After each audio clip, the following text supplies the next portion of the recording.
tambari na mata ku taka, hanza ku ba da hannu na zana mika, komai da lokaci na san za ku taka,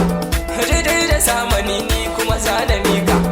hannai da lokaci na hasan zan yarka. Matan garinmu sun so su ba mu, wasu kwai amana wasu can kuma sun guje mu, ku ne jinin jikina dan za ku ba mu, na hayar da karnaci inda za ku samu, inda akwai bura dole a samu damu, ke zo ki gwangwaje ni dai na yi kamu, a gani a barku na zama kuku, kun zam jinin jikina da ruwa da tsoka, na zo gare ku sauki na taho na duka, na san da ni da ku dole akwai alaka, inda muna ta zo dole mu dan yi shuka, dan ku zana ce biki domin za ku taka, ba na san ku kwasa inda kuli kwai gurasa, ai ni sho na kawo mata na ba ku baiti, na san inda ku gari ba ni zama a titi, duk maganar da zan yi kan ku kwarai zan yi saiti, inda zan kira ku na yarda na kona kati, ba na sarrafo da ku ko a sakan da minti, in kun gano ni sai ku yi nuni,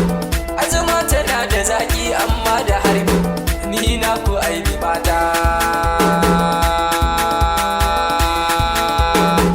Gana ku aibi sabu dai na korafi na buɗe babi, ku taho dukan bukar da ku sanyo likabi, mai san kashi ne za ka kira hawo da hudu, ni zan yabe ku san bani barku,